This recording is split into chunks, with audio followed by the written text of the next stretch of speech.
And good evening, everyone. Welcome to Manny Behind the Mic. This is part of the interview series. Tonight we've got Carlos Elizondo. I almost said Hector Elizondo, the actor, believe it or not. We've got Carlos Elizondo with BISD, and we'll get right to it.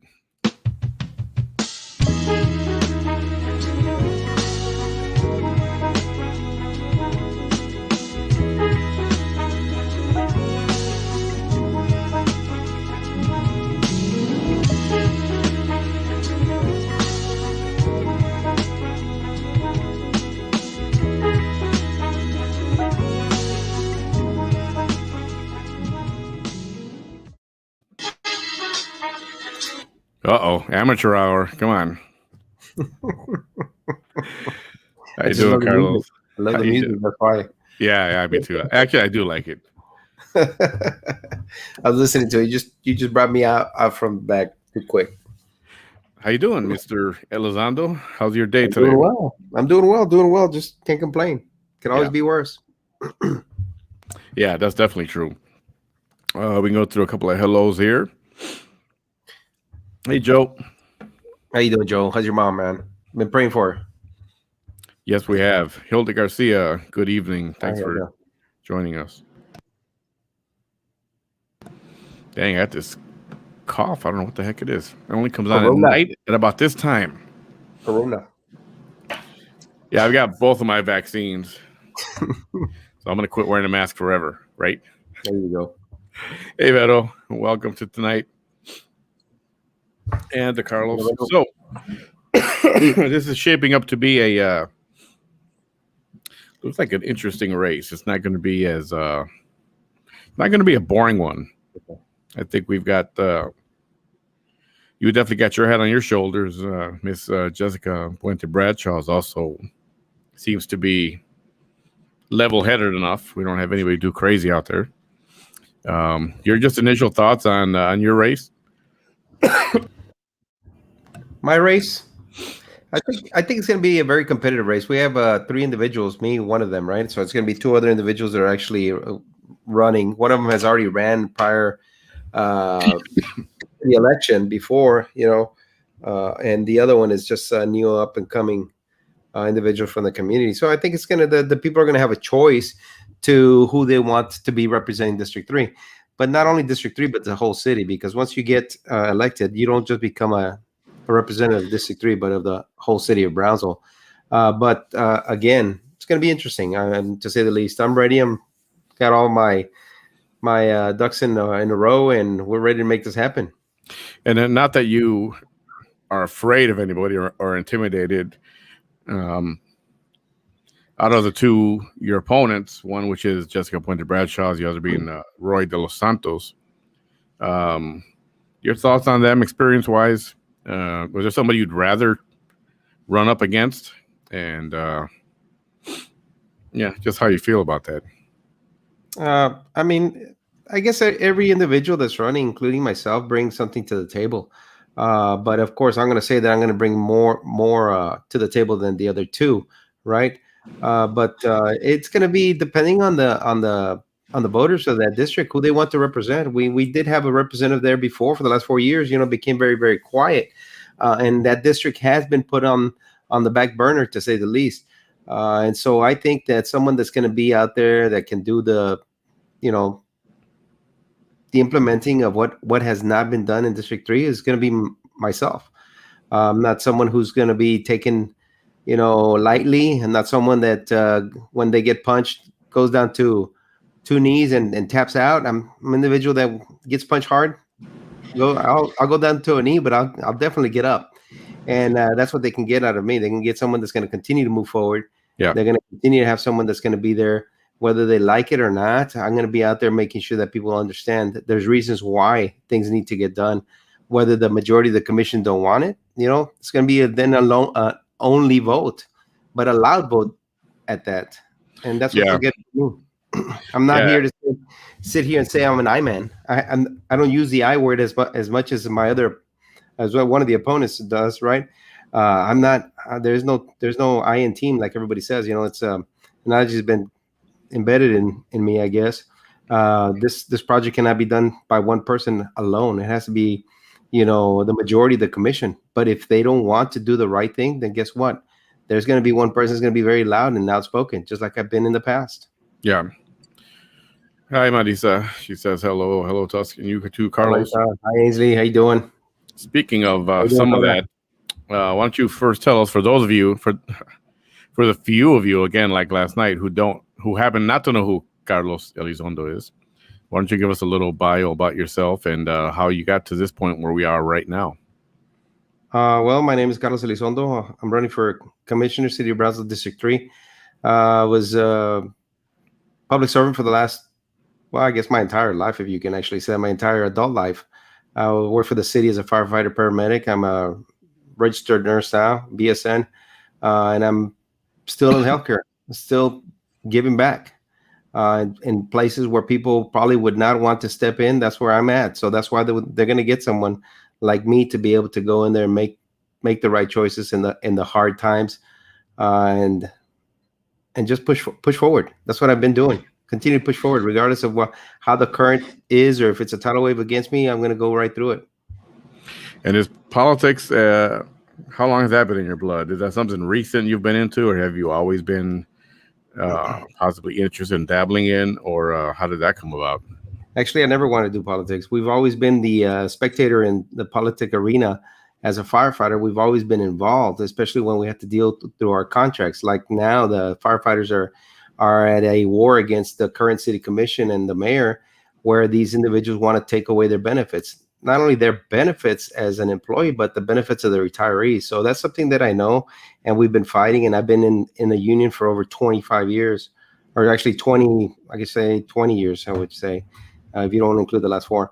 But it's been union fighting, it's been union business, being able to fight for not only the rights of the employee of the union that we represent, but also of the non-union, because if we are able to benefit, the majority of the time is anybody on the sidelines will benefit as well.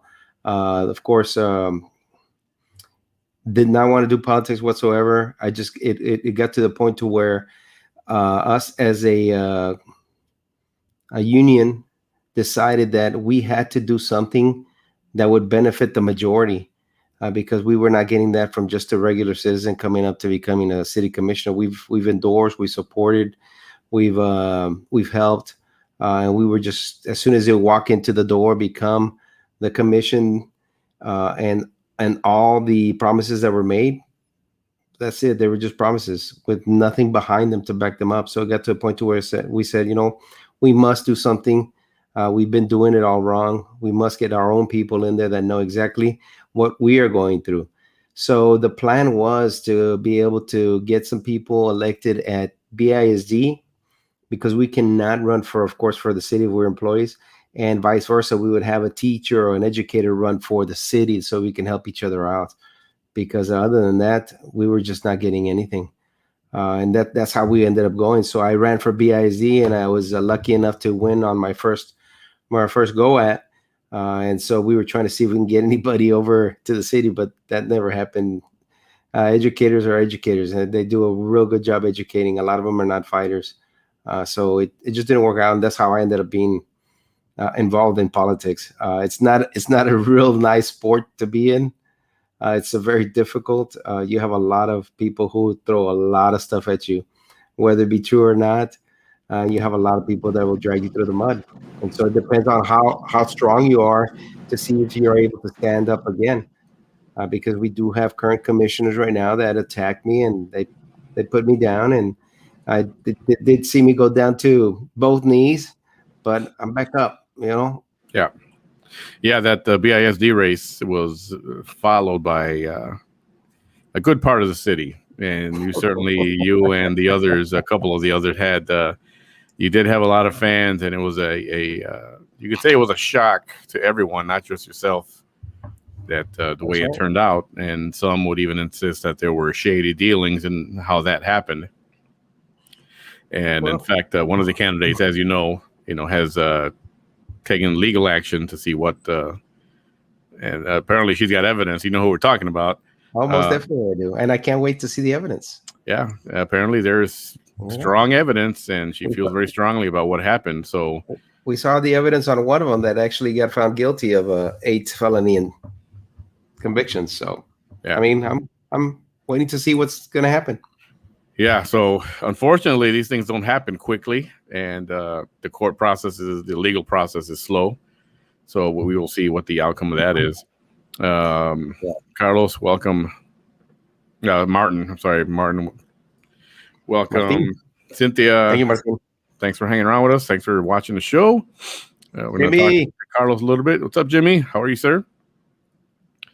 And okay, so going by what you started with, we'll start off with the topic of term limits. You know, how do you feel about the term limits? Are you in favor of that?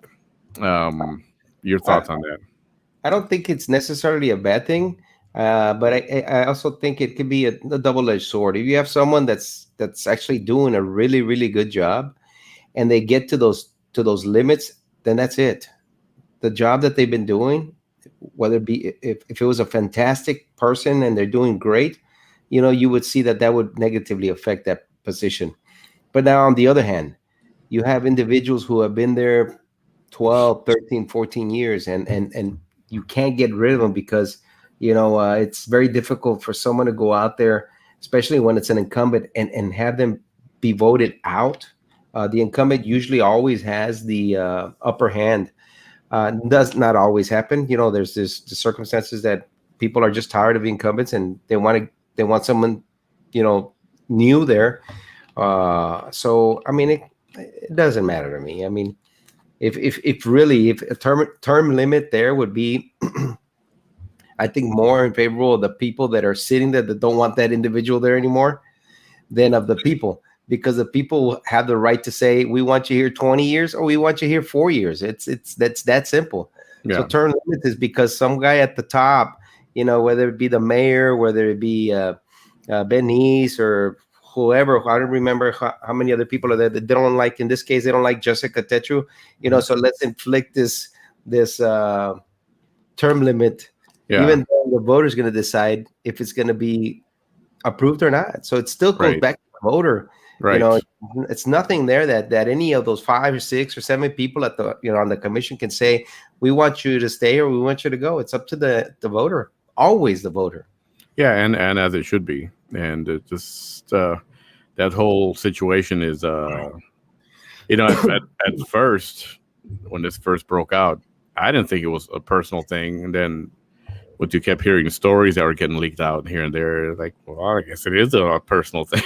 And, it is personal. I mean, Jessica has been there, you know, several times, and obviously they don't like her for whatever reason. They have their reasons, you know, but the individuals keep voting her in. So if they keep voting her in, then that's who they want to be representing that district. Simple as that. Doesn't get any more. So now you have individuals who have, you know, personal vendettas. Whether it be Jessica seeing something that they're doing wrong, and she's the one that's going to stand up and call the FBI or tell them, you know what, these guys are illegally doing stuff behind closed doors. Because why would they stop, you know, making public, you know, giving the public the time, or even recording it, or even publicizing it? There's obviously being done that's not favorable for the community to see. Yeah, I guess I haven't had horrible thoughts about how she's done things. She's very popular in her district. I know she's very involved with her district and helping and giving back. And so you can only imagine, you know, the thought that ran across my head the last few weeks was kind of like what's going on in national politics. Maybe something there that she knows that, you know, she at some point may or may not come out with, and they're like, we better get her out of here, otherwise, you know, what we're doing under the table is going to get exposed at some point. And that's the feeling that I get right now, whether it's true or not. I have to agree with you, Manny. But again, I'm not at liberty to receive that information like she had or any of the other commissioners do. But I'm sure there's something there. We just got to wait a little bit. On that last question that was posted real quick, you know, if I'm able to change that as far as the benefit package for firefighters, one person cannot change it someone, but one person can make enough noise to make the other individuals want to change it for the right reasons. There's always, you have to have one person in there fighting for you guys, or talking on behalf of you guys, or making sure that they have all the information. Because remember, Rick Navarro doesn't work for the city. Rick Navarro doesn't work for the benefit of the employees. Rick Navarro works for himself. So if he can go out there and he can go out there and take away the benefits of the firefighters, the benefits of the police officers, the benefits of the regular employees, the non-unionized employees, then that's what he gets paid for. If they tell him to go give you whatever you want, that's what he's going to do. So it takes one individual to make enough noise to make sure that they do the right thing. That would be me. Yeah, that's what we need. Definitely noisemakers, and things need to get moving. Things are so stagnant. Nothing gets done. I hate business as usual, as they say, and things don't get done. And from the viewing public, it's hard to comprehend why don't things get done. So, and every time we have a election cycle, it's always, hey, let's vote for change. Let's vote for change. But then the same people keep getting voted in, and it's frustrating. So, yes, we're hoping that some of you can make it in there and definitely make some noise. And we would definitely look forward to that. Everyone, I do see all your questions here and comments. I will post them all a little bit as we go along. I'm going to go along through my line of questioning for Mr. Elizondo, and the same ones that were for Jessica and for Erasmo, because we do want to compare what was said between the three. So it's not that I'm just repeating the same old things. There's a method to the madness. So once those are done, we will I'll go down the list and we will get to your comments. So fear not. Question. Okay, let's get started. We already did the term limits, and totally agree with you on that. Is there something in particular you hope to accomplish? I mean, something specific while serving on the city commission? Do you have a particular goal? Most definitely. One of them, again, like I mentioned in other, I think it was in the Erasmo show, is PUB, making sure that PUB rates get reduced to what they should be. It's absurd the amount of money, not just myself. I thank God I have a job right now, and my wife works, right? But there's a lot of people out there that do not have the luxury that maybe you and I have, and they have to depend on the minimum amount of money that they get monthly. Some people live on fixed incomes, and they also have medical issues, right? And so they have to decide whether they have to pay the light bill or pay their medications. And I've seen it. I've been a home health nurse for a long time, and that's what I used to see at home. And I would ask my patient, "Where's your medication?" I didn't have enough money to pay for it. I only bought half of my medications because I had to pay my light bill. When I heard that the first time, I said, "What do you mean you bought half?" Yeah, they do sell them half. Yeah. I didn't realize that until I started doing home health. So this old lady bought half of her medications, diabetes medications, because she couldn't afford the whole amount, because she had to pay her light bill. Because if not, if you don't pay your PUB light bill, guess what? They'll shut it off. And let's say you do get your money, you pay it back again. But now it's tagged on with a reconnection fee, $75. Horrible fee. That will stop as soon as I become the commissioner. If not, I'll be one of the loudest individuals making sure that the rest of the commissioners do the right thing and reduce the rates where they should have been before this Tenasca deal. Yeah, the reconnection fee, for those of you who don't know, once they disconnect you, they add $75 to your next bill. $75. Some people's bill is $75, and now you're doubling what they got to pay next month again. Mm-hmm.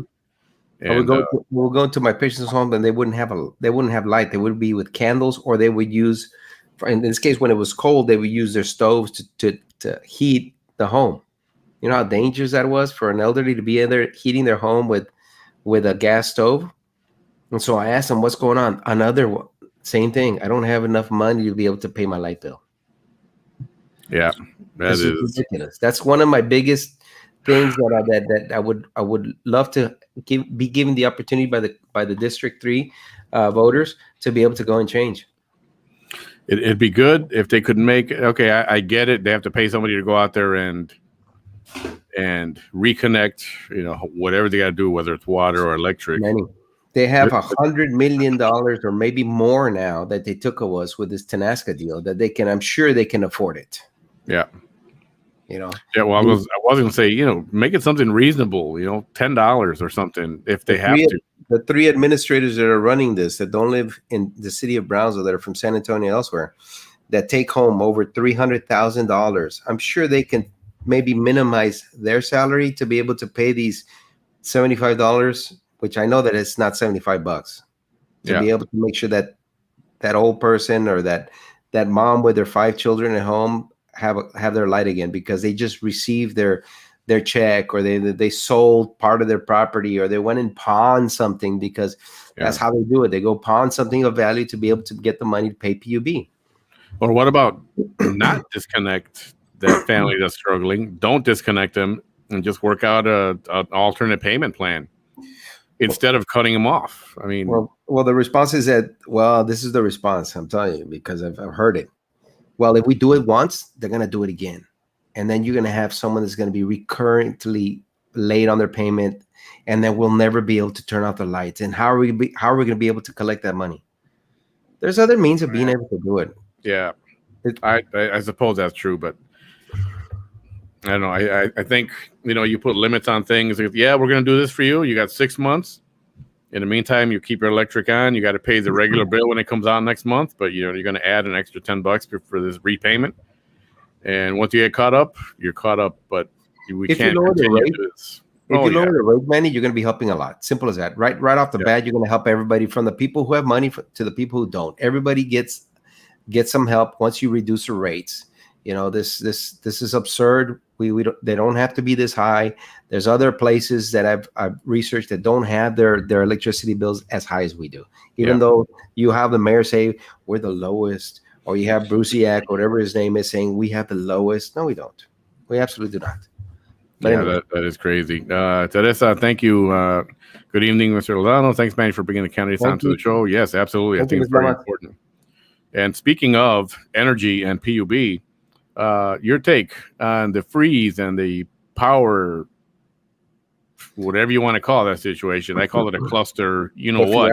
Yeah, I don't want to use that second part of that. No, and obviously, and I won't. But people who do use it, I feel for you. And I tell you what, it was a fiasco, and I think what happened here is that not only did the mayor was out of his element, because he's never been anything else other than a small business owner. He does not know what it takes to make sure that something like this gets taken care of. And he goes out to defend himself. And I understand that, you're going to do that as a lawyer. You have the gift of gab. If you're a good lawyer, I don't know if he is, but if you do have the gift of gab, you're going to go out there and say, blame everybody else except himself. Blame everybody else, because you know what? The first thing I say, nobody, and let me take that back. Nobody could have ever been prepared for something like this. Maybe that is true, but you sure at least could have tried. Yeah, and there's a thing called planning, and you make plans for sometimes you think of the weirdest things that can happen. We're in an area, and I've said this before, we got hurricanes that come by here when we haven't been nastily hit, yet for a while.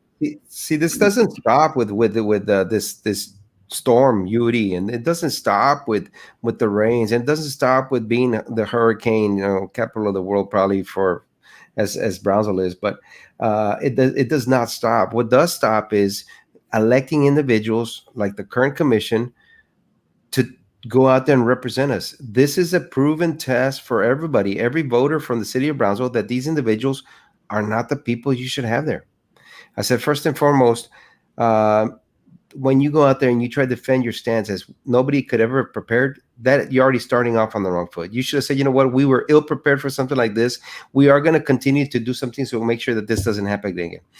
Like I put it, simple. And I said, this current commission with this city mayor and the city manager fired or coerced or extorted, however you want to put it, or pushed out very seasoned directors, employees, managers who could have helped during something like this. But guess what? They brought everybody brand new because they want to do their shenanigans. And the individuals that were here before probably knew what kind of moves they want to do. So they got rid of them. So you bring in people from San Antonio who probably never dealt with a hurricane or anything to do with the Gulf Coast. You bring in a city manager who is probably 23 or 24 years old. He probably still wears diapers. People who have been actually lived through something like this. Yeah. And yet I can understand, okay, they're young. Let's give them that. They're young. We needed new blood. And well, then they should have been smart enough to ask the old guys what to do when something like this happens. But yet their ego is way too big for themselves. They could not ask anybody. They took it upon themselves. They failed. People died, and people did not get what they should have gotten, which is your basic elements: electricity and heat, food and shelter. Yeah. They got none of those, guys. And a plan for in case Thank you, X Linda. happens, this is what we got to do. In case that happens, this is what we got to do. I work for an airline. At every airport, Brownsville Airport has one, Harlingen, McAllen, Corpus, Laredo. Every airport in this country has an emergency plan. God forbid there's a crash or a plane crash or an accident with an aircraft. We have teams of people that get activated, and there's backpacks and binders with the list of what to do, who to call, what to do. This is what we got to do, and everything is planned out, and everything is sitting there waiting for an emergency to happen. And obviously, God forbid, you don't want any emergency to happen, but you have to plan for this stuff. You train every day for those circumstances. That's what it is. I'm disappointed because I'm one of those that did vote for Trey, and I'm thinking, hey, you know what, young guy, fresh ideas, young thinking. He'll and boy, was that wrong. Yeah, and he knows. He's told his people that he's not going to run again. He's failed at the position. It's just very hard to bow out, in the middle of the race, because what is it going to? It's going to haunt him for the rest of his life. Yeah. So yeah, he's failed. I mean, you have we have the fire chief at his home, while every individual from the fire department, man and woman, is out there fighting COVID, preparing to fight this storm, fighting endless nights with no sleep, hunger. It just continues and continues and continues while their fire chief, so-called leader that Trey Mendez put there, and he's going to say no, but yeah, he did. He kept them there, and all the other commissioners, and I'm going to name them all, Jessica and Galansky and Gowan and all the other people, Benny's and them, they put this guy there because they knew that guy is a yes man. I'm not a yes man. I'm a yes, I'm going to do it, man. Yeah. I'm not a yes man, and I'm not a coward who hides inside my house. I'm not someone that worked 8 to 5. I was out there busting my butt 24 hours, and people will tell you, police officers saw me in the middle of the night, 3 or 4 o'clock in the morning, as the fire chief. Your current fire chief failed the city of Brownsville, and yet he gets applauded by this mayor and this current commission during the biggest event of 2020 and 2021, a historical event where many people died and people wanted answers. Yeah. And this guy hid with his command staff at their homes. The only time he would come out is when it was press time, when it's time to take a picture, when it's time to kiss the baby and hug the old guys. That's when he came out. His brother is still at home. You had the president of the union, George Lederman, hiding at home still after 6 months. This is the kind of leadership that you have, not only from the union of the fire department, but from the leadership of the fire department when there is a high need for these individuals to come out and show the citizens of Brownsville that it's okay. We will get through this. Read this comment here. Change. Yeah, absolutely. Let me read this here before we go to the next question. Mr. Elizondo, thanks for putting yourself out there again and trying to bring change to the city commission. Besides our vote, how can we, the citizens, help you in your political endeavors? What kind of support do you need? Thank you for that. Those are great questions, and the quick answer is Number one, of course, you already know it's the vote. And then number two, I think as important as it is making sure that you tell the individuals that you know, your family and friends and neighbors, why it's important to vote for Carlos Elizondo. That is going to be the biggest thing, because there is a lot of negative, trash talk. There is a lot of stuff out there that's been thrown at me, but that's politics. That's everywhere. It's not just in Brownsville, it's everywhere. But there is these paid bloggers that's all they do, is they try to manipulate the information and try to throw out there and skew the public's view of why this individual should be voted in. Yeah, and that's one of the things that has come up. And as soon as you're out there trying to do your good, they will bring up things from your past. Mm-hmm. And we talked about this a little bit before. And they'll be right away ready to throw up a certain photograph, and they'll say, "Yeah, look at him. Look what he is." And your response to that photograph? It was probably not my good side, but anyway, I got a good side on both sides. I don't care about the photograph. That doesn't mean anything to me. It's not. That photograph is not what represents my life. Doesn't represent my career. Doesn't represent me as a human being. Doesn't represent me as a father of three beautiful girls, as a husband to my beautiful wife. As someone, they must know you were vindicated from whatever that problem was. Yeah, right? but that doesn't sell, Manny. What sells is the negative stuff. That then it doesn't show that I've been a career firefighter, paramedic, a registered nurse. It doesn't show that I jump into situations where people don't want to go. And I'm not here to tell anybody. I really don't pull the, I was a hero. I jumped between cars and fires. That's not who I am. I show people know what I've done. People know that I've gone out there and helped individuals in their most trying needs. Those are the people that come out and vote for me. Those are the people that know who I am. This paid bloggers, this Commissioner Benitez, as much as he wants, he would hate for me to sit next to him if he was to win. I don't think he will this time, but he would hate for me to sit there next to him and tell him, "I told you so." And that's a shame that there's that kind of conflict between people who are supposed to be working together for the greater good of the city. Well, and it's terrible that has to be that way. Well, ideally you want everybody to be on the same page and like, yeah, we got a new guy on the team. Yes, let's do it. Not if you want to rip off the city. You don't want those guys in. They don't want the new guy to come in. Yeah, especially someone who's not going to be able to be manipulated or treated like the little pet that they want to. Yeah. So I can't give you $20. You can take care of my parking ticket or anything like that. That's not going to fly. No, that's Benitez. Oh, okay. Thanks for that tip. Okay. Listen, downtown, we talked about this for the last couple days. What's your opinion of downtown? What needs to be done I know there have been certain areas that have been improved. There's a lot of nice places, man. I tell you what, I've been to several restaurants down there that's really nice. The Palm Lounge is owned by a real good friend of mine. The library is a really good place. I think West of Frail, I've been there. I've been to just about every spot that's down there. They got those three brothers. I'm not sure the brothers are partners or whatever. They have a really, really good concept. But that is not 100% of the city of Brownsville. Yeah.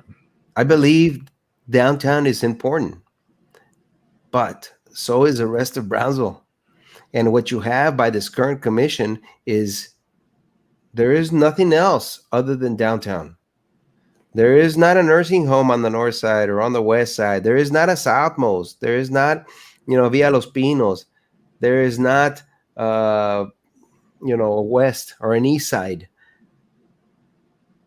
They don't see that. That's what I'm bringing to the table. We have to open up Brownsville, not downtown Brownsville only. That's the difference. There's a lot of people with businesses and hotels and that want the attention of what these current mayor and current city commission have been doing to downtown. I'm sure the guy over there at Johnny Rockets wants to be recognized. I'm sure the guy over there at Calacas Tacos wants to be recognized. I'm sure that the sushi, Sora, and the other place want to be recognized as well. You Yeah. know, the And that's the thing. How do you in the name of tourism, and they will argue, well, tourism and South Padre Island, and we need to bring people downtown so they can spend money here. But just personally, the way I see it, it's still from back in the 70s for the greater part of it. Well, see, what's happening now is because of the demand of plasma and blood products and stuff like that. These plasma centers are not only here in Brownsville, but all border towns. That's where they're going. They're going to the downtown areas. Why? Because it's very cheap to buy something that's already run down. And they've got millions of dollars when they have a huge amount of people who cross over on a daily basis. You're talking about between 500 and 600 people daily to go out there and sell their plasma, so that these plasma centers can resell the plasma to hospitals and other places for lucrative amounts of money, $250. Who knows? I think it's even more now. So that is why downtown is dying. It's becoming a plasma center, mall per se, and you see that. You see lines and lines and lines of individuals who have border crossing cars coming over, and they allow them. They won't allow someone who wants to come and buy something, but they'll allow someone who has an appointment to go sell their blood or sell their plasma. Yeah. That's what needs to change. That's not being brought up. Benny's doesn't want to bring that up, or Trey Mendez. He wants to make sure that there's enough pizza to be sold from his spot. There's vendors in there that want to have the same concept as to sell pizza, from my understanding. And the city has come across and made it so difficult for small business owners and developers to get permits. Yeah. And when they try to, they sick the fire chief and his fire marshal out there to give them a hard time to pass fire inspections. That's not something I did. Yeah, that's every time I drive through there, I'm thinking, so going back to the question though, if there was something you could improve down there I don't know, for me, one big thing has always been, parking. Parking is always going to be an issue unless you go up. They try to do that across that multimodal bus station. Nobody uses it, man. Nobody uses that parking. Nobody does. Yeah, I forgot that was even there. Yeah, exactly. And they spend millions of dollars there. There's no place to park, man. I don't think there's going to be anything they're going to do other than unless you allow these individuals to come in here who have a lot of money and make changes. They had someone that wanted to come in and build something on the border. The city manager decided, with the city commission and the mayor, not to allow that project to move forward. That was like a walk, right? A walk with shopping plazas and restaurants and stuff like that. And guess what the city manager did under the direction of the mayor and the commission was, no, it's not being approved here. So bring individuals who have money or developers to come and give us ideas what can be built, because the city manager, nor the mayor, nor any of the commissioners that are sitting there are experts in that field. Nor would I. Yeah. Yeah, I'll throw this question from the crowd. What are your thoughts on how, from Susan, what are your thoughts on how the mayor handled the immigration issues? Not that he's got a whole lot of options to do with it, because once it comes from federal, it's like, you're stuck. But things that you would implement, do to keep the best interests of the people of Brownsville, like Brownsville first, right? Right. We've heard something like that before. Or BTX cares. Yeah. I'll tell you what. Look, the mayor has handled it. I guess, I'm not going to talk bad about him, because he is not an individual who's well versed in the medical aspects, or even in this epidemiology issue that we've had. But he could have reached out to individuals who are experts, and he didn't. He'd rather sit down in front of CNN or whoever the media is and try to give his spill on why people are coming or they're not. Instead of bringing an expert in the field, he tries to take it and shoot from the hip, and he makes him look like a fool. And then again, if you're going to bring, or you're going to allow, or you're going to publicize that these people are coming across, and you're putting them in our bus station so they can be shipped throughout the U.S., well, you better sit there and get some individuals to go there and test these individuals and prove that they either have COVID or not. And if they do, then they should be quarantined somewhere. And if it has to be quarantined here and it has to come out of federal monies, then that's what should happen.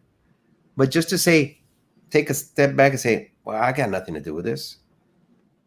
I can't tell them what to do. No, but you can bring individuals who can. Yeah, definitely. Again, changes are needed very badly. Since we're talking about downtown, next question we'll segue to. Before that, real quick, everyone, thanks for watching. We have Mr. Carlos Elizondo running for District Number 3 of the Brownsville City Commission. And if you're just visiting or the first time around, thanks for being here. Give my page a like. Ding, a little bell should ring. Give my page a like. And we're also on YouTube, youtube.com/Manny Behind the Mic. Give us a subscribe and keep coming back for more content.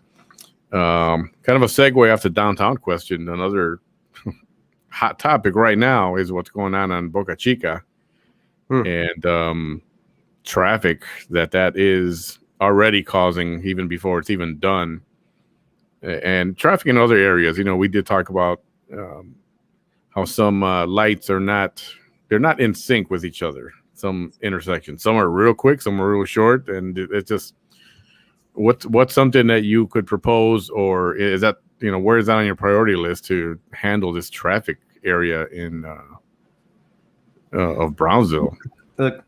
Look, I think it's very odd to say that the monies that came to fix it are not coming from Brownsville, right? But I can also tell you that Brownsville has a huge input on what happens to Brownsville streets. And to put a median and not and disregard your businesses that are going to be most affected by it is wrong. They could have gone out and they could have said, let's have, just like they claim, when he became mayor, he had this huge, I don't know how much he spent, $60,000-$70,000 to feed all these people to, it's what do they call it? The address to the city or whatever it was called. Yeah. They could have brought and they could have gone out there and spend the same money that they did to go out there and talk to, Mr. Churches, or the Mexico Lindo, or Dunkin' Donuts, or Pizza Hut, or whatever, Stars, and you could just go and name all these restaurants that are there and these businesses. How would this median affect you? Give me your input. And then we would take that back, collectively sit down and figure out if it's positive or negative. And if it's negative, what can we do to make it a positive so that it doesn't negatively affect these businesses? Because you know what? Businesses right now, after this COVID, are going to see a huge, huge problem trying to get out of the hole that they're in. And then again, it negatively affects the city because you know what? There's less employees, there's less work, there's less business. And now putting this, they're going to claim, and I'm going to tell you because it is, I guess I'm an expert in the subject matter of accidents, and EMS and fire, right? Sure. I've only done it for a few years. There's not that many accidents that I can remember that would say that a median is warranted on Boca Chica. I'm going to tell you that it stinks because the traffic gets horrible. Guess what it's going to do now? It's going to extend the time. They're going to have a lot of people doing illegal U-turns because they got to get to the other side and they're driving the opposite direction. Yeah. And guess who's going to sit there? Brownsville PD, motorcycle guy, going to love it. He's going to pull you over, give you a ticket, of course, because you're breaking the law, right? But you're breaking the law because the city commission and the mayor decided not to go out there and ask what the people want and need. Yeah, you would think they'd go and do a survey, say, look, in 2 years, we're planning on doing this. Are you okay with this? And nobody in their right mind would say, oh, yeah, block the access to my entrance. Sure. Exactly. It's ridiculous. I don't understand. Now, there's a term we're using the last few years. Common sense isn't so common lately. No. Now, if you're going to ask me, because I worked the island a lot, I did private EMS on the island for you guys that don't know. for spring break. Now the median over there in the middle, I can tell you that one saves lives. It's a headache when you have to go to the opposite side of the street and you have to go 3 or 4 blocks down to make a U-turn, right? Yeah. But that one was needed. Boca Chica? Nah. No. Yeah, on the island, you have a lot of foot traffic. You got a lot of pedestrian traffic. Exactly right. That's the difference. Yeah. So you can't just pop one everywhere and go, oh, yeah, this is going to work. Yeah. The fact that that entrance in between Raising Cane's and Dairy Queen, and for that matter, the one further ahead for Chick-fil-A, I can't comprehend how you would block access to that. It's mind-boggling. It really is. Well, let's see. A lot of the things that people that are building it are not from here, so they just tell them put it like this, and they start putting it out. If they would have sat with the commission, they would have sat with, and maybe not the commission. They have individuals or directors and experts in that field, but they fired all of them. But there had to be somebody that they said, look, this is what we're going to do. We're going to break ground in 30 days. And somebody said, oh, yeah, okay. They fired everybody. And then the people that didn't fire, they moved them to other departments that they don't know anything about. That's what they did. You know, they came and created a lot of turmoil within the city. And now we as citizens and we as business owners and we as taxpayers are feeling it. Yeah. And yet now it's time for a re-election. They're going to come out here and kiss babies and yeah, and do everything else. Read some comments here real quick from Samuel. Jessica Tedro has done way more than any other commissioner sitting at the moment. Well, I'll tell you what, the 3 days into me being fire chief, she actually helped me bring in a EMS ambulance for 24 hours for her district at the port. So yes, she did do that. Yeah, that's awesome. Estela says, good point. Term limits aren't needed because votes count. That's correct. Right. That's 100% correct. We get the madness. Yes, absolutely. Martin Rose Gowan was pushing for term limits, and she's going for her fourth term to build more bike trails and no jobs. Thank you, Commissioner Gowan. So let's talk about, you're in the healthcare business. How much of a failure is this cycloba or bike lanes thing? And you want to throw in Cheryl's? We'll throw in Cheryl's too. I think what it is, it was a pet project. She got it off the ground. She spent maybe $1 million, maybe more that we know of, and it has not proved to be something that the city of Brownsville wants. It's again, it's given to a specific group only, and forgetting about the rest of the city. Yeah.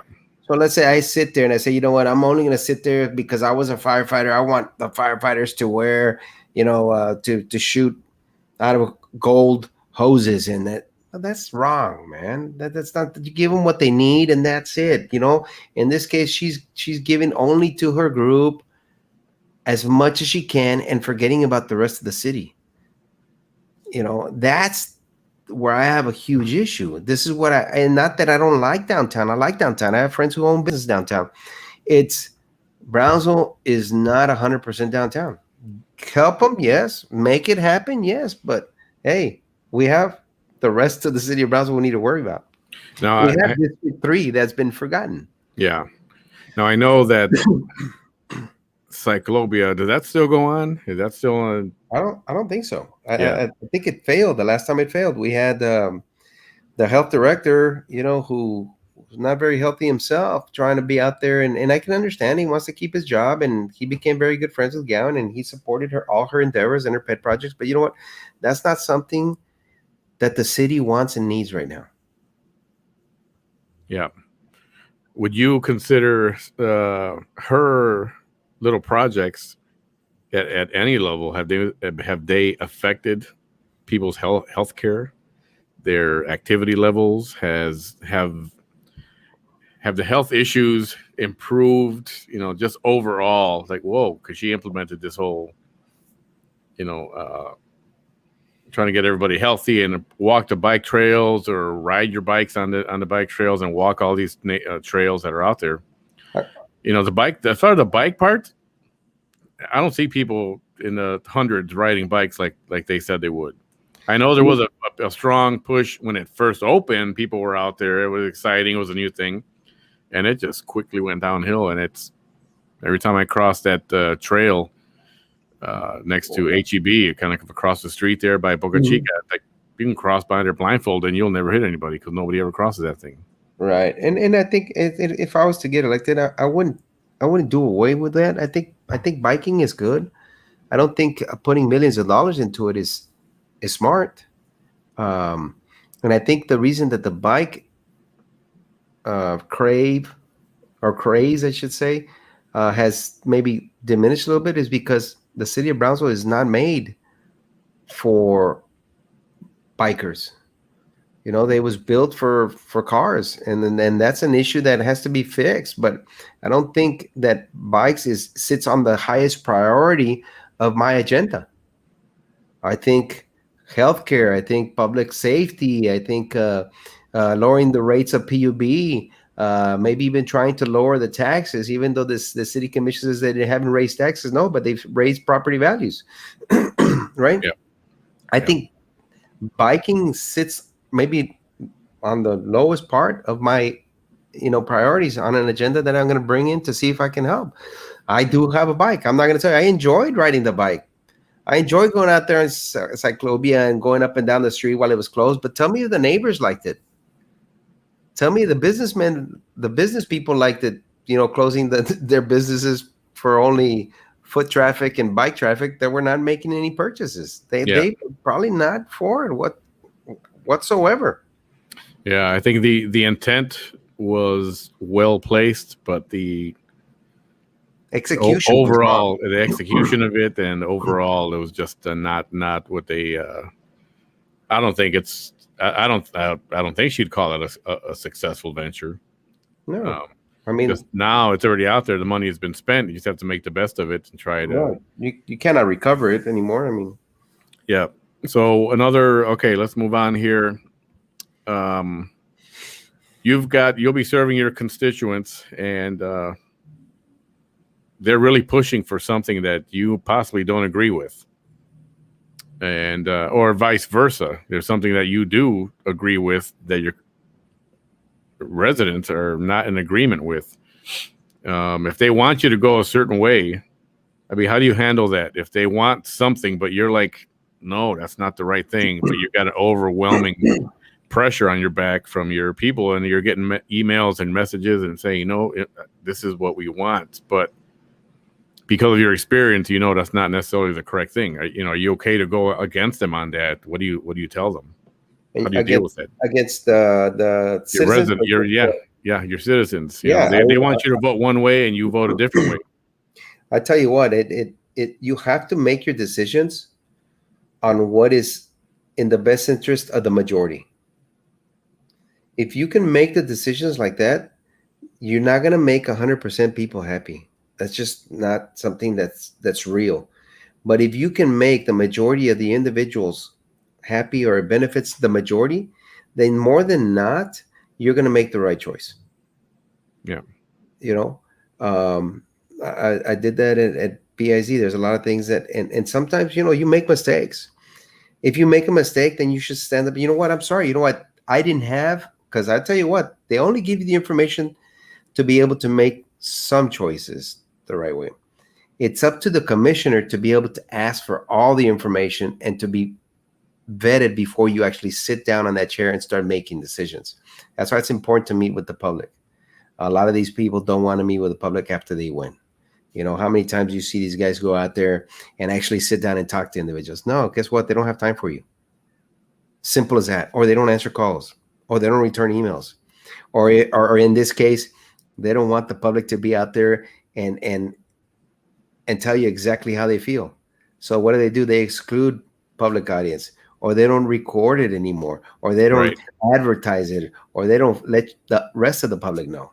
That's what I think is wrong. Yeah. Sometimes you are going to make a decision that is not favorable to the minority. Sometimes maybe the majority. But if you make your decision based on the information that's provided, and you make the decision on where it's going to benefit the majority, then I think you'll be all right. And if there's something that you strongly believe in, you got to try to convince your people and go, you know what, I'm going to do this because this is the right thing to do. And be vocal about it and say, this is the reason I'm voting for it because of this, and this. The word that comes to mind is transparency. It's, you're gonna put it out there. It has to be transparent, and some things it's easier if you just make sure that the public knows why you're doing things. Some places are $150. Okay, I lost where this conversation was going. Some places are $150. Lobbyists stop legislatures from dictating maximum fees. It's criminal. Carlos, in your first 30 to 60 days in office, assuming you get elected, what is your biggest item to attach in your city first? If you don't answer it right, we will be voting for Manny behind the mic. I bet you Rubble. I think right now, if it's going the same way it's going now, it's making sure that every citizen of Brownsville has a choice to be vaccinated, and I'm talking about every individual, whether it be the poorest or the richest, to have the city have clinics. They should have had these clinics a long time ago. Again, that's something I would have done if I was a fire chief. I would have made sure that all the firefighters who are trained as EMTs know exactly how to put shots. So you would have over 300 individuals on a daily basis, even though it's going to cost the city a little bit, but the state is paying for it, or the federal government is paying for it, be providers for vaccination clinics. Yeah. Can you imagine how many of our citizens of the city of Brownsville would have been able to get vaccinated? They would not have to have traveled to Los Fresnos, to McAllen, to Dallas, to Corpus, to anywhere other than the city of Brownsville, where they should have received the attention that they deserve. That would have been me as the fire chief. That's what I would have sold the commission. And guess what? I can guarantee you, each and every one of them would have said, go ahead and run with it. Yeah.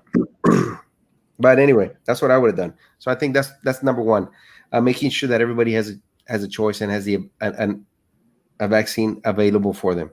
So if you pay taxes in the city of Brownsville, guess what? You deserve a vaccine. All compliments of Mayor Trey Mendez and the City Commission. Yes, agreed. So we do have some stuff coming in through messaging, our inbox here. Let's do it. Many people know you are currently spending time. You're out of town. You're not in the city. So the question is, if elected, are you still going to continue to spend time out of the city? Or are you going to be home more tending to Brownsville? How are you going to juggle that whole career? See, I have a temporary job. So my job is at home with the people of Brownsville. The only reason is because there, again, the need and the inability to prepare for something like this made me leave the city of Brownsville. And I can only thank the commission for it. If they would have been able to plan for something, guess what? The help would be in Brownsville, not outside of Brownsville, guys. You need to understand that. The choice was made late to start helping the citizens of Brownsville. And that's not my choice. That was the choice of your current mayor and your current commission. Yep. Well said. The question would be, I'll be back home. Gotcha. Understood. That's what they want to hear. They're going to be here, not like me in a hotel room. No, of course not. The answer would be, I'm at home. All right, good. You're in the city commission. You are the commissioner. You receive a $1 million grant. And they say, Carlos, you can use this money any way you want to in the city. What are you going to do with it? For $1 million, that doesn't go a long way. Like I think someone mentioned about streets. I think it takes about $1 million to pave a mile of street, but I might be wrong. First and foremost, I would look at what the most needs are. In this case, $1 million won't go that far, but you know what? $1 million would put bus canopies on all bus stops in the city of Brownsville. I can almost guarantee you that. That would probably where the easiest million would go. You see a lot of elderly use buses because they can't drive and they can't afford Ubers or Lyfts. So they use the city of Brownsville buses, and they have to sit on the side of the road while that bus comes in. And guess what? We have hotter and hotter weather in the city of Brownsville. Yeah. That would probably be the best $1 million that we could actually use to put these canopies on there. That topic of those bus stops has been around for quite a long time. But nobody's done anything about it. There's a $1 million grant right there. Let's do it. Amazing. Simple. So quick answer. I like that. we kind of hit on this earlier. What is a single most compelling issue? What's something freaking important right now that's affecting Brownsville? Is it COVID and health? Is it immigration? Is it jobs? I think well, you know what? It all plays. All that is it's like a ball in itself. One of them plays a factor with the other one. I think the biggest thing is COVID. If we can, and I'm telling you why, because I've seen it with my own eyes. It might not affect everybody, but the people it affects, it destroys. So if you can vaccinate those individuals and at least give them an 80 to 85% chance of survival or of protection, that would be the best place to start off. And that's why, again, I go, we should be the leaders as the city of Brownsville, being the biggest and have the most individuals who are capable of being able to vaccinate. And I'm talking about only the fire department, guys. The fire department has about 85 to 90% of EMTs trained up to paramedic levels who can be used to be able to vaccinate our own citizens. If anything, that would be the most compelling issue, because you can eliminate not only the cost or the detriment the family will have if one of their loved ones attributes this disease and gets affected by it. And a virus-infected lung never bounces back if it gets to the point that I've seen it. I'm just telling you that. That is an issue that we're going to have to face here in the near future and figure it out. But if you can vaccinate these individuals at home,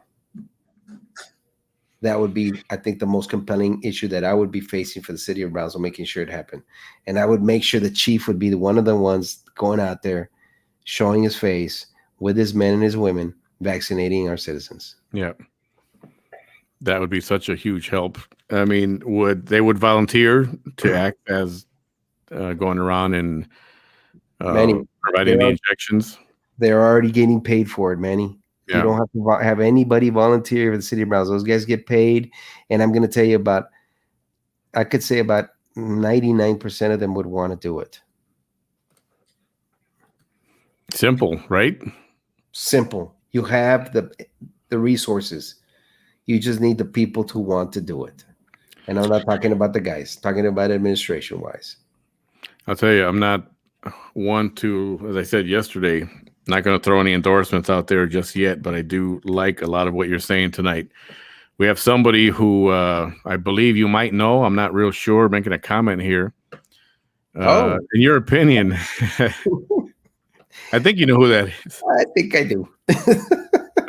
Cindy, has the city manager, Noe Bernal, been fair and consistent regarding employees who've been wrongfully terminated? What is your opinion on that? I mean, what am I going to say? It's like it's like I'm leaving that question, right? No, I do not. I think what happens as a city manager, especially someone who has been given a raise of over $300,000 just to come over here, not a raise of 300, but a salary of over 300,000, is he's going to do anything the commission tells him to do, right or wrong, so he can keep that money coming in. And unfortunately, right now, the commission has not been able to guide him in the right direction, which is in favor of its citizens. Plain and simple, guys. The guy's been absent. He's been Casper the Ghost. Don't know who he is. A lot of people don't even know what he is. We just know that he's failed. And the commission has failed. He's not from here, right? Is that right? He's not from here. Ideally, you want people who live here and have lived here, or have family that live here, or have ties here, to be the ones that are running the city.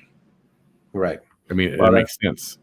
Obviously, you can bring in an outsider for some help or consulting, or sometimes you do need some outside help, more experience. But correct, and that's when you pay a consulting fee. Exactly. That's far few and in between. Charlie Atkinson, PUB can considerably lower the rates, but they smartly stay 1 cent lower than CPL or AP. Then they promote that they are the lower rate than anyone else. That's how they work their little magic there. Right? That's true. PUB is out to please stockholders, not the ratepayer. Instead of building power storages that can hold 3 months of electricity in a case of a cold front or hurricane, they instead sell the electricity to other energy companies for a profit. Yeah, and they sell the profit, but the profit never gets back to the user, which is the public utility board. It's the first letter in the name of PUB. Yeah, we don't see any benefit from PUB other than pay more and pay whatever the city commission and the board dictates that we need to pay. That needs to stop. That will stop, Manny. I hope it does. I really do hope it does. Let's talk. Switch gears just slightly. You and your lovely wife, your family, you guys go out to eat, go out to dinner, go shopping. Where do you guys like to eat? What do you do? Where do you go to hang out in your district in particular? My district in particular? That you really enjoy. Yeah. I'll tell you what, for breakfast, we like to go to Tres Marias. They have some really, really good empanadas. If you've never been there, you need to try them. I mean, that place is really good. And there's a lot of the places. I haven't been. My wife's taken the girls just recently to Tacos Calacas, I think it is. They love their lemonade and stuff like that. I like to go eat at Sora. Sora is really good. They have really good food. I mean, I tell you what, if we're at home, we're gonna order Domino's pizza, thin and crispy pepperoni. That's just my favorite right there. Domino's, huh? Yeah, man, I love that stuff. It has to be the thin and crispy. Pizza Hut for the pan, but there's just so many restaurants, and I love to eat at Texas Roadhouse. I mean, I could just keep on going and going. Pancake House. I mean, just there's so many places to go out to eat. If you had to name one, what your favorite taco place? Where do you like to go to eat tacos for a quick, 10 or 11 o'clock at night? I'm hungry. We're on our way home. Let's stop and get some tacos from El Rey del Taco. What kind of taco do you like? How do you like your tacos done? I like it mixed, tripas and bistec all the way. La tripa media with a Mexican Coke. Oh man, that sounds so good right now. Noel Bernal needs to go back to his hometown and work there. We have a good quality of people to do a better job than him. Bernal, stop bringing people from out of town to do your management job. We have city employees that can do it better than you. I hope that's true. Yeah. Mr. Elizondo, based on recent experience with the freeze fiasco, do you think we are ready for a hurricane season? I mean, imagine we take a big hit. I'll tell you what, I don't think we are. Not only the city of Brownsville, especially, and I'm going to refer back to the fire department. We have a lot of individuals who are prepared to do what they can with what they have.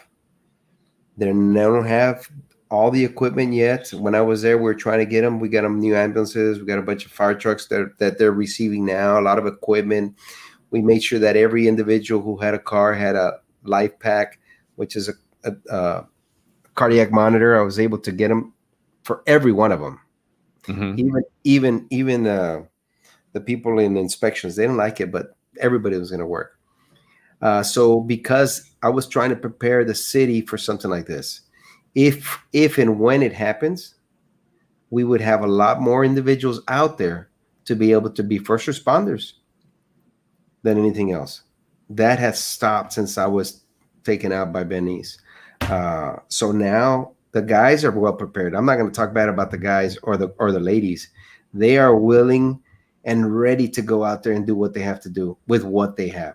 I think more than anything that the administration has failed the guys and the ladies. But are we prepared? No. Can we? We can try. Yeah, ladies and gentlemen, some of the basic preparations for hurricanes is coming up with a plan. What are we going to do if we lose power and we're all in three different, you got a family of four? What if the parents are in one location, your kids are in another location? You need to come up with a plan.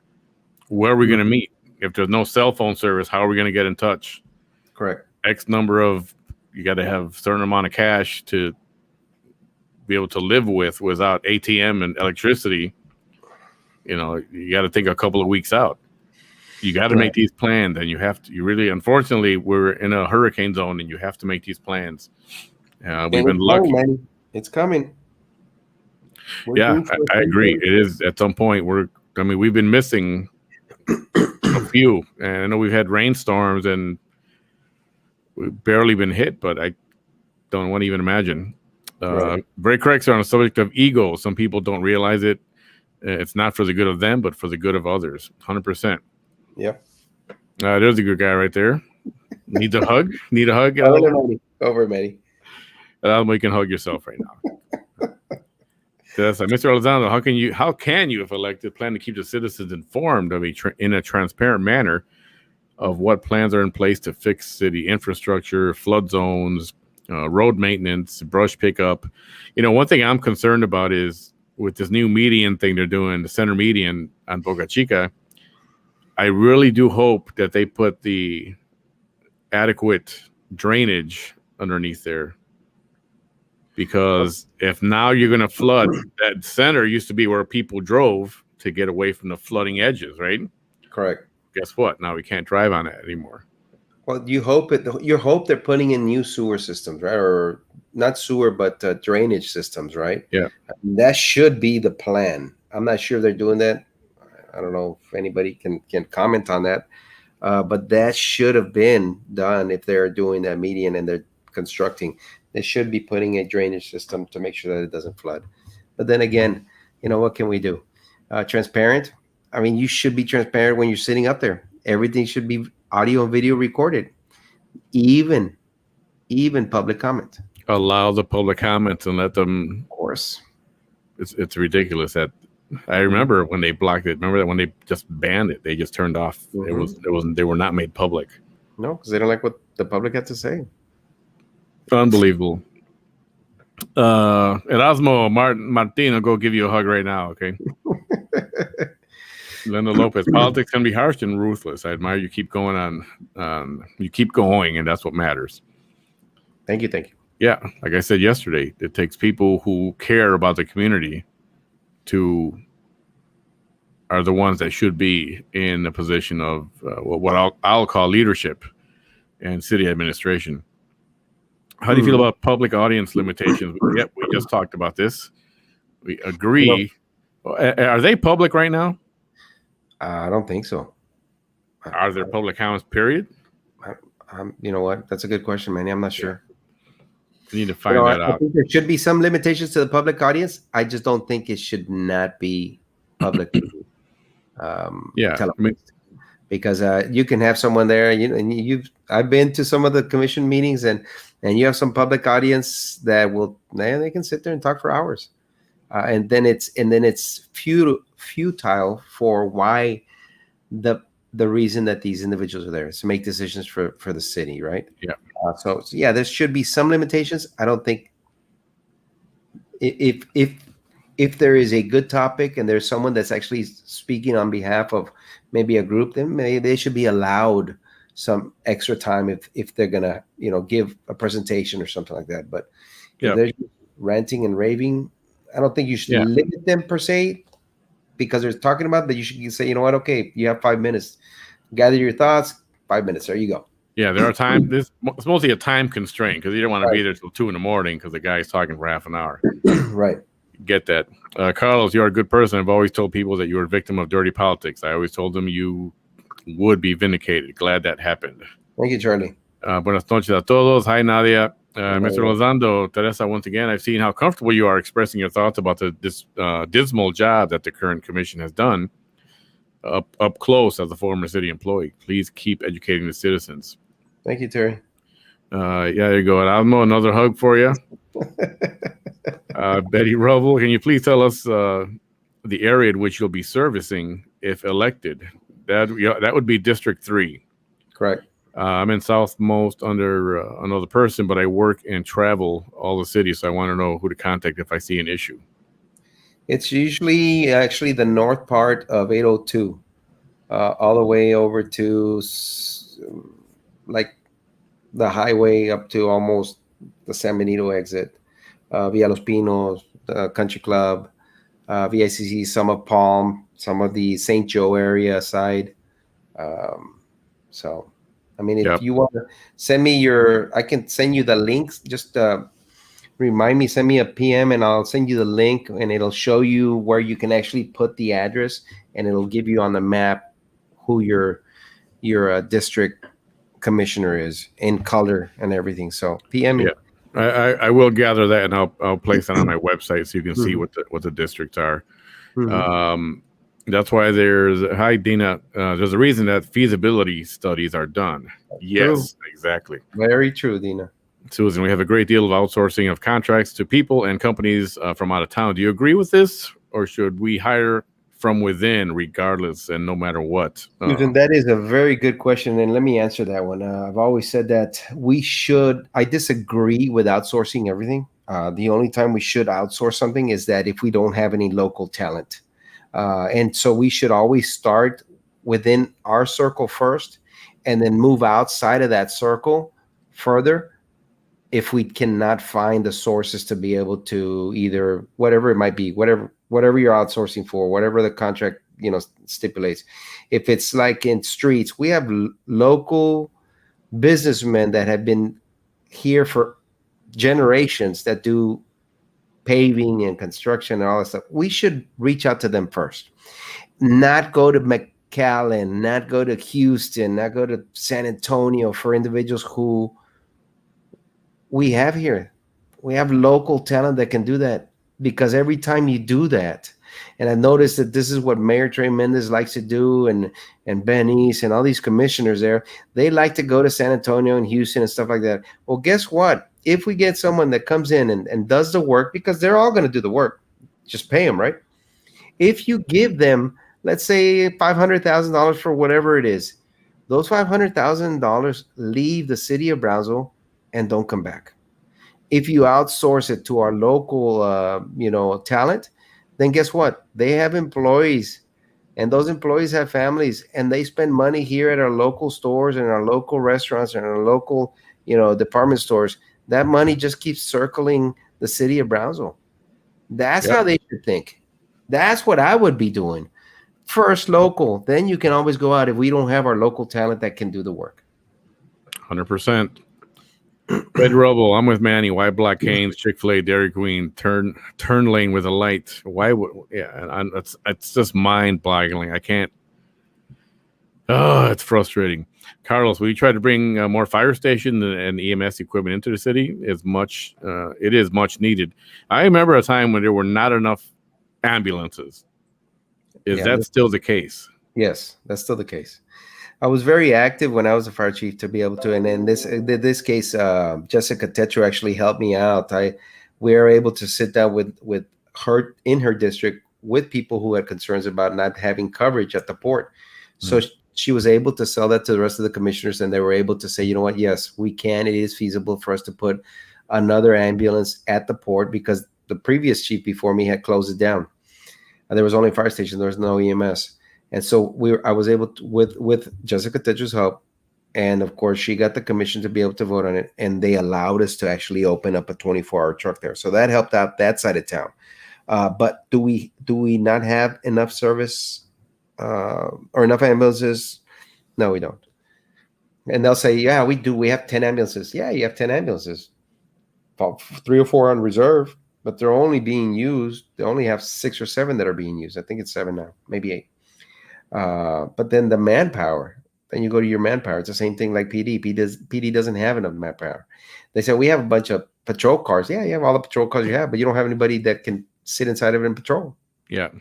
So yeah, there's issues. We need to make sure, of course, we want to make sure that we have enough personnel. Again, it's a balance. It's a balance with manpower. It's a balance with budgets. A balance. It can be done. Then you make a plan with your elementary schools, with your high schools, and you start recruiting at a very young age and start putting law enforcement on kids' minds. And you know what? Some of these kids will get up. I want to go to the police academy and be a police officer. That's right. And start recruiting at a young age. Don't wait till they're 18 out of high school. What do you want to do with your life now? Start that conversation way back. Mm-hmm. Way back. El Vela, no, Manny, no, nobody cares about bike trails. We need covered bus stops. That's right. That's right, Vela. Very true. If you're elected, how will you bridge the gap between you and those who may not share your ideas? it is to sell not my ideas, but the reasons why we should do things. So, and again, I could say, you know what, let's paint the town red. No, we want it blue. Well, maybe if we can paint it red and blue, then you can have people, take ownership of not only my ideas, but what is in the best interest of the public. I think that's just the best thing. If and it's not, bridging the gap is very important, but you cannot force someone to do something that they don't want to do because they hate you. You shouldn't go in there and make decisions on your ego or on your feelings. You should go in there and make decisions on what is in the best interest of the majority of the citizens of Brownsville. Simple as that. Simple. Sounds simple to me. This one should say zoning and permitting. If you could change something in that permitting office, I meant it to say permitting. We discussed this before. Permitting is a pain in the ass. It's a huge, and it's expensive. It's a huge pain, and you have a lot of people with a lot of money that want to do business in Brownsville. They choose not to. Not now, anyway, until maybe there's a change in the commission, because it is so hard to go out there and get the permits, approved. A lot of the other thing would be is not what happened is that the commission elected to take in the fire code, right? So the International Fire Code, which is a huge book. A lot of the book doesn't play for a city like Brownsville, but it was so easy for them to go on and say, and this is when you have, someone who's not very, does not have a foresight, and I'm talking about fire administration because they're the ones that sell it. So what happens is that they said, okay, we're gonna adopt 2018 fire code standards, but a lot of those standards don't play here in the city of Brownsville because we're not Houston, we're not a Dallas, we're not this. And when they did that, now they obligated every businessman who wants to build or construct or renovate or remodel to follow all the codes in that book. And you know how hard that is? That's why it's become such a headache. But you don't have anybody in there that's going to say, hey, let's go back, guys, and let's go take some of these codes off that don't pertain to the citizens of Brownsville, don't pertain to the city, and let's make it a little more favorable, a little more palatable for the people who want to come in here and build and still be safe. But yet that hasn't been done. They'd rather just allow these people to come in and have headaches, spend 6 or 7 months trying to pass a stupid permit for a fire code or for a sprinkler system or for occupancy or something. And then they say, you know what, forget this, man. I'm going to go to Harlingen. Harlingen, they come to me, they ask me, they try to help me. They have someone in there that's providing customer service. Well, how can I help you? We want you to build here because we want you to give this city, pay taxes, and employ our people, our citizens. This is what we're doing. McAllen, same thing. You know, you go to Mission, same thing. You go to Brownsville, forget it. They're like, forget it, man. I stood in line, and I'm not talking about the employees. It has nothing to do with the employees. They're only following orders. Right. They're only following orders from the stupid city manager and the commission. And so they're going to say, well, we don't want to micromanage. You micromanage the stuff that's not being done right. You micromanage the stuff that's avoiding people that have money to come and spend money in the city of Brownsville. You micromanage those departments until they become successful and they become favorable to the individuals who are going to come do business with us. Yeah. Again, my point on that is why wouldn't you want business to open and generate more revenue? That's right. I mean, you open a business, people spend money there. They pay taxes. The businesses pay taxes. More money for the city coming in. Why do you want to make it difficult for somebody to open up a small business, or any business for that matter? I don't understand. Carlos, this has been asked many times. Do you have any leanings towards possibly firing the city manager? Get somebody else in there.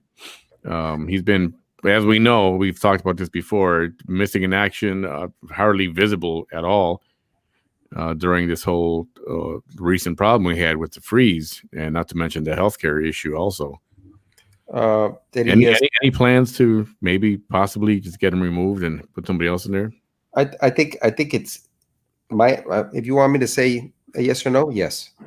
You're gonna have to go in there and make sure that you don't violate. If he does have a contract, I don't know if he does, to make sure you don't violate the contract, because you would hate to have this guy get any more money from our taxpayers, because he hasn't done an adequate job. I think the best thing to go in there and put him, on check and say, you know what, these are the proposals from this new commission that you must do, and set him up. And if he fails to do them, then you fire him.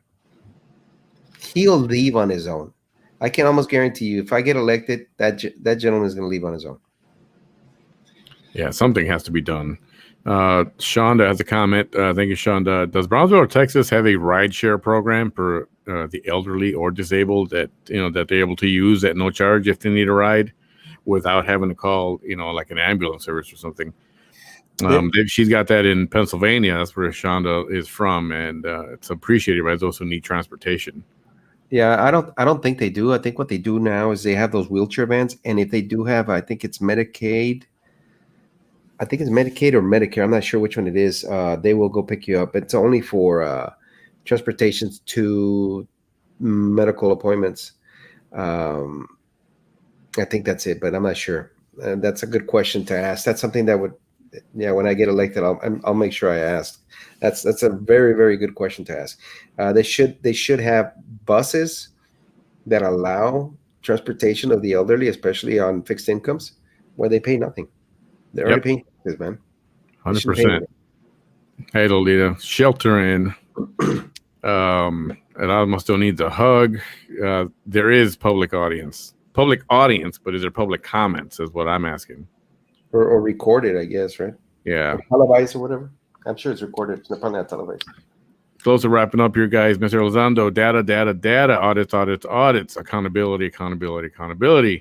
I know you know the importance of that. Please comment to this if elected. Yeah. Are you gonna, the way you uncover things is you start doing audits and collecting data and see what the heck is going on. What, that is very true, Terry.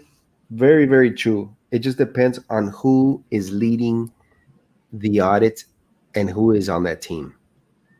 I think in this case, Bernice was leading the audit team, and he was using it as a tool to get rid of people or to put fear in people to leave.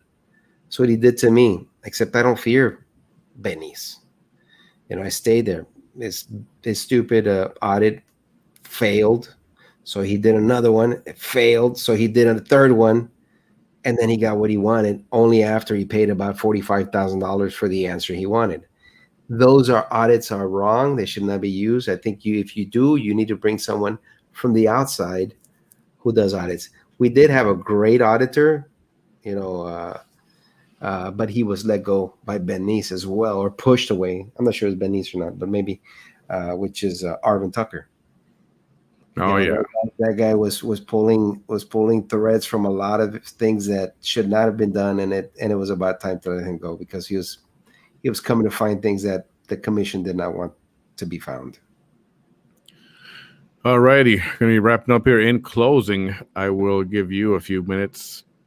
What makes you stand out from other candidates, and why should someone elect you? We'll let this be your little closing spiel here, like they say.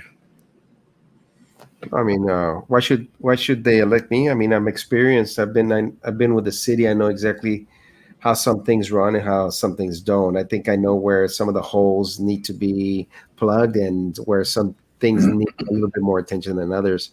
I'm not scared to stand on my own, and I'm not scared to be punched, as long as it's for the right reasons. I believe that I bring a little bit more character to the position. And I think I bring a little more savviness and a little more intellect in why things need to be done. One of the biggest things that I could have helped out was with this COVID-19. I think my experience would have helped out as not only as a fire chief, but even if I was a commissioner, on how to be able to divert some of the monies or departments or assistants into these operations, so that way there wouldn't be such high loss of life. Not only that, I bring a lot of union backing and knowledge on how these contracts should be implemented. There's no need why the city has to go after benefits of employees that have been there and put their career to help the city of Brownsville and the citizens. Why should it be an onslaught on their benefits and their retirees' benefits? That should not happen. You know, if it's being done, it's only because out of spite, or it's because out of ego, or just sheer hatred for these individuals that are out there putting their lives on the line. Not only that, the attention to the non-union employees. I know exactly why they're not getting what they deserve. Some of these individuals don't get paid enough. PUB employees, linemen, haven't seen raises in years, or sensible raises in years. You know, I can bring to the table a little bit of that knowledge on why people need to get paid more. You know, and not only will you make an employee stay longer, but you'll make a happy employee, and you'll make them produce more if you treat them with respect. If you treat them as an individual that holds some value. Yeah. You know, instead of just sitting there for, I am the boss here, I got elected, you come to me, kiss my feet, you know, kiss my finger. If you don't like it, I'll fire you. Kind of the approach that some of these commissioners have right now. Yeah, I'm a big believer in people don't leave bad jobs, they leave bad employers. Exactly. And you take care of your employees, they will take care of you in the long run. Yep. Ladies and gentlemen, thank you for tonight. Thank you for stopping by and visiting with Carlos. Carlos, thank you so much for being here and providing us some of the answers that to the questions that we have for you. You are welcome back at any time. As I told everyone else, we are planning on to see if everyone's willing to do a forum or a debate, some kind of a event that way. Let's and do it. If you're all for that, yeah, we will put that together. Well, definitely. More information you put to your audience, the better they'll have. They'll have a better choice when they go vote. Absolutely. A well-informed resident is a great voter. Everyone, thank you for hanging out. Again, we'll be back tomorrow. Tomorrow, we've got Roy de los Santos tomorrow. So we will have a lot more fun. And then next week, we got some more people coming on, and I'll let you know about that over the weekend. Carlos, thank you for hanging out. Thank you, guys. Appreciate it. Have a good night, everyone. Have a great night.